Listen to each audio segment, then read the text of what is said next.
The 14th plenary meeting of the General Assembly is called to order.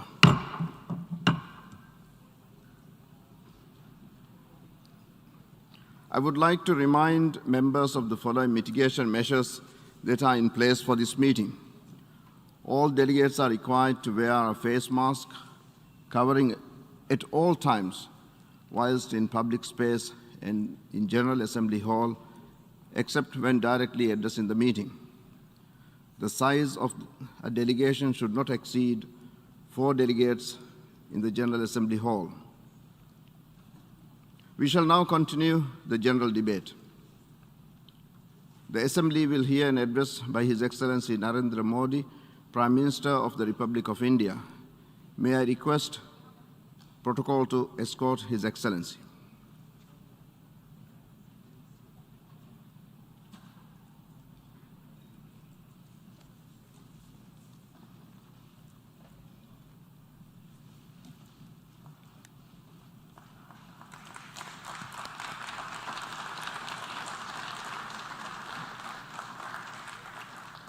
I have great pleasure in welcoming His Excellency Narendra Modi, Prime Minister of the Republic of India.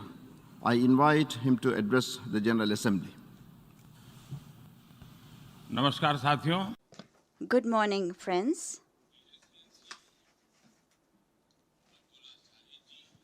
His Excellency Mr. Abdullah Shahid.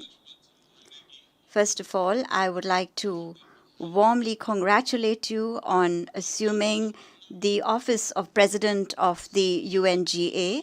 Your becoming president is a matter of pride for all developing countries, and in particular for small island developing states. Mr. President, for the last 1.5 years, the world has been grappling with the worst pandemic it has seen in 100 years. I pay tribute to all those who have lost their lives in the deadly corona pandemic, and I express my condolences to their families. Mr. President, I represent a country that is proud to be known as the mother of democracy. We have had a great tradition of democracy that goes back thousands of years. On 15th of August this year, India entered the 75th year of its independence. Our diversity is the identity of our strong democracy. It is a country that has dozens of languages, hundreds of dialects, different lifestyles and cuisines.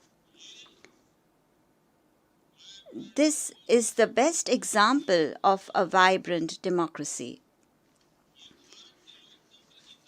The strength of our democracy is demonstrated by the fact that a little boy who at one time used to help his father at his tea stall at the railway station is today addressing the United Nations General Assembly for the 4th time as Prime Minister of India.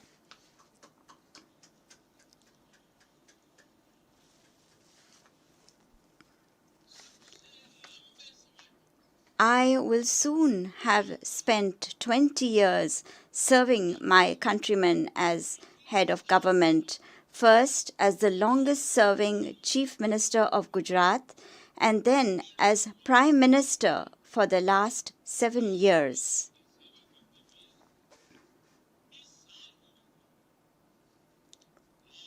And I am saying this to you from my own experience. Yes, democracy can deliver. Yes, democracy has delivered. Mr. President, today is the birth anniversary of Pandit Deen Dayal Upadhyay, the proponent of Ekatma Manav Darshan. Ekatma Manav Darshan means integral humanism, or the development journey undertaken together, the expansion from the self to the universe. Expansion of the self, moving from the individual to society, to the nation, and to entire humanity. And this philosophy is dedicated to Antyodaya. The modern day definition of Antyodaya is where no one is left behind. It is with this principle in mind that India today is moving forward on the path of integrated, equitable development. Our priority is that development should be all-inclusive, all-pervasive, universal, and one that nurtures all. During the last 7 years, India has brought over 430 million people who were previously unbanked into the banking system. Today, over 360 million people who earlier could not even imagine this was possible now have insurance coverage as security. By giving over 500 million people the facility of free treatment in hospitals, India has given them access to quality health services. By building 30 million proper homes, India has made homeless families homeowners. Mr. President, polluted water is a very big problem, not just for India, but for the entire world, and in particular for poor and developing countries.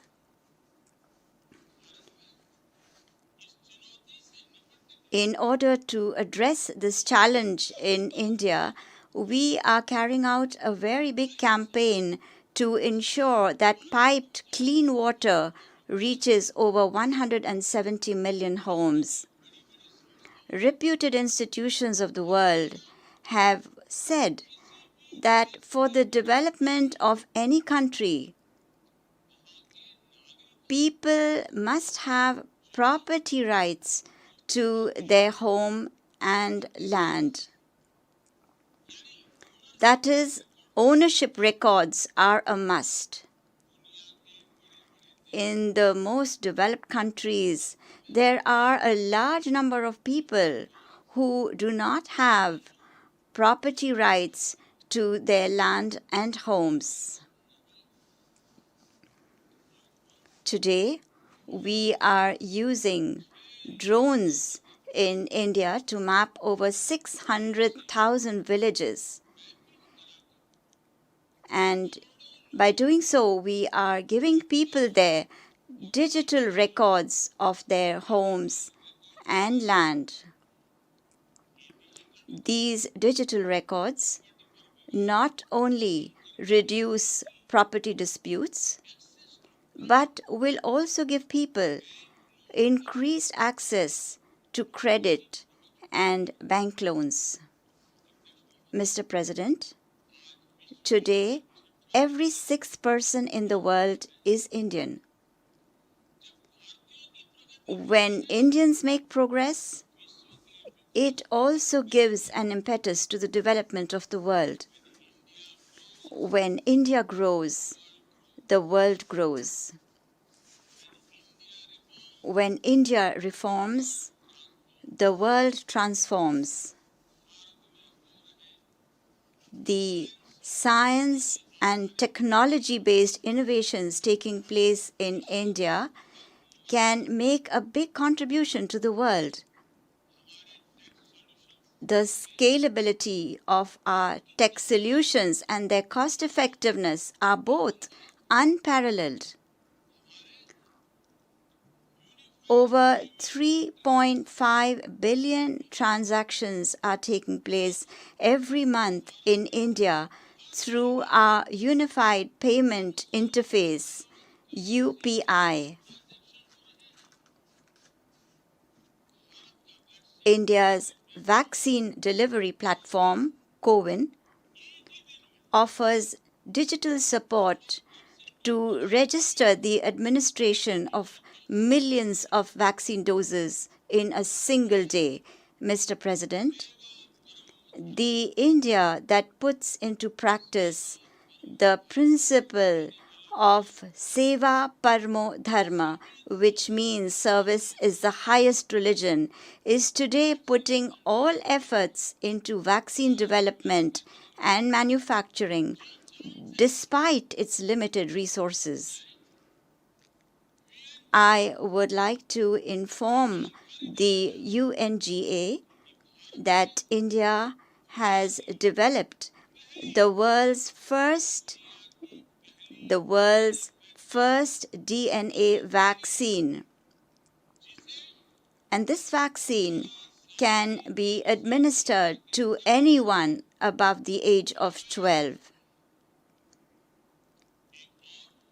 Another vaccine, an mRNA vaccine, is in the final stages of development.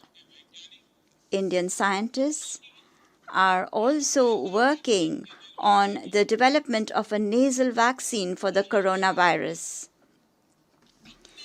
Deeply conscious of its responsibility towards mankind, India has resumed the process of providing vaccines to those who need it in the world.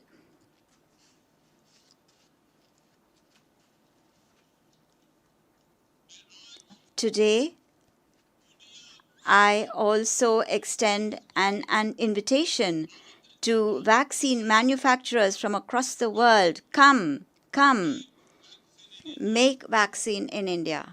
अध्यक्ष महोदय, Mr. President, all of us are well aware how important technology is in the lives of people today.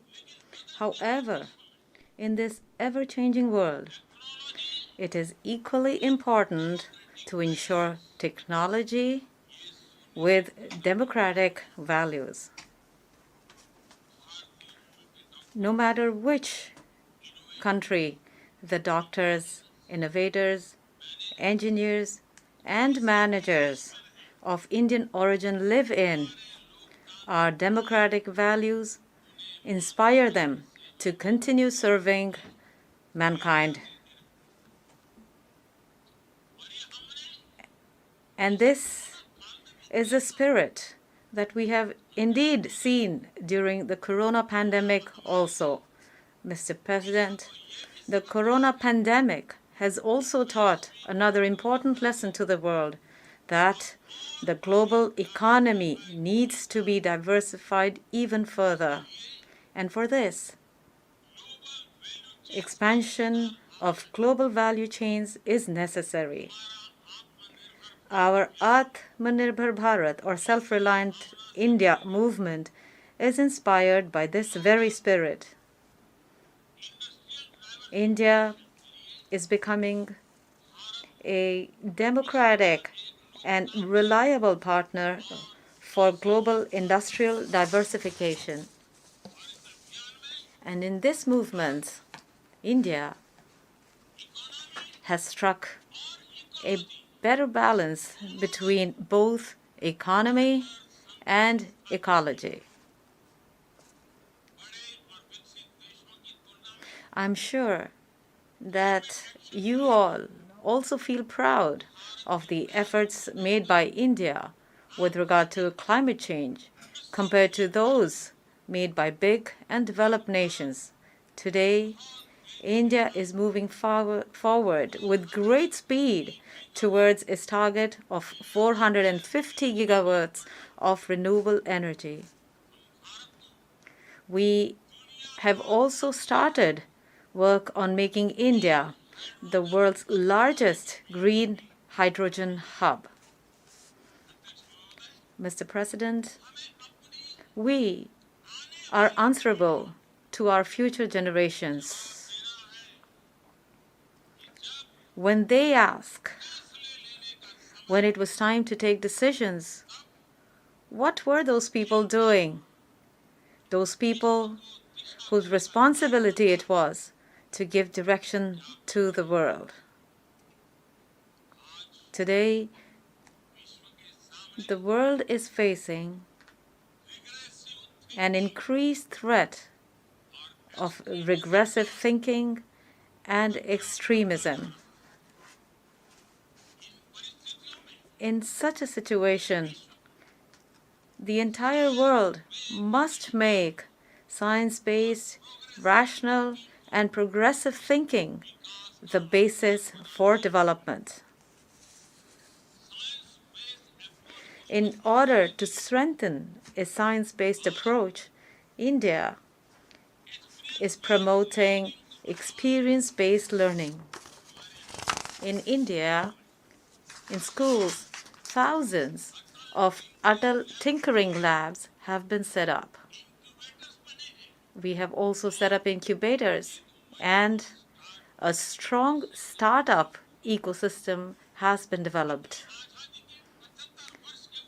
On the occasion of the 75th year of its independence, when we are celebrating the Azadi Ka Amrit Festival, India is going to launch 75 satellites into space that are being made by Indian students in schools and colleges. Mr. President, on the other hand, countries with regressive thinking that are using terrorism as a political tool, these countries must understand that terrorism is an equally big threat for them also. It is absolutely essential to ensure that Afghanistan's territory is not used to spread terrorism and for terrorist attacks. We also need to be alert and ensure that no country tries to take advantage of the delicate situation there and use it as a tool for its own selfish interests. At this time, the people of Afghanistan, the women and children of Afghanistan, the minorities of Afghanistan need help. And we must fulfill our duty by providing them with this help. Mr. President, our oceans are also our shared heritage, and that is why we must keep in mind that we must only use ocean resources and not abuse them. Further, our oceans are also the lifeline of international trade. We must protect them from the race for expansion and exclusion. The international community must speak in one voice to strengthen a rule-based world order. The broad consensus reached in the Security Council during India's presidency shows to the world the way forward for maritime security. Mr. President, the great diplomat of India, Acharya Chanakya, said this hundreds of years ago, Kalati kramat, kal eva phalam pibati. When the right action is not taken at the right time, then it is time itself that causes the action to fail. If the United Nations wants to remain relevant, it will need to improve its effectiveness and enhance its reliability. Today, all kinds of questions are being raised about the UN. We have seen such questions being raised related to the climate crisis, and we also saw them during COVID. The proxy war going on in many parts of the world, terrorism, and the recent Afghan crisis have further highlighted the seriousness of these questions. With regard to the origin of COVID or regarding the ease of doing business rankings, institutions of global governance have damaged the credibility they had built, which was a result of decades of hard work. It is essential that we constantly strengthen the UN in order to safeguard global order, global laws, and global values. I would like to end my address with the words of the Nobel laureate Gurudev Rabindranath Tagore. Shubho Kormopothe, Shubho Kormopothe, Dhoro Nirbhayogan, Shob Durbol Shonyosh Hok Abushan, which means boldly proceed on your path of good deeds. May you overcome all weaknesses and doubts. In the context of the current times, this message is as relevant to every responsible nation as it is to the United Nations. I'm confident that our efforts will enhance peace and harmony in the world and will make the world healthy, safe, and prosperous. With these good wishes, I thank you all. Namaskar.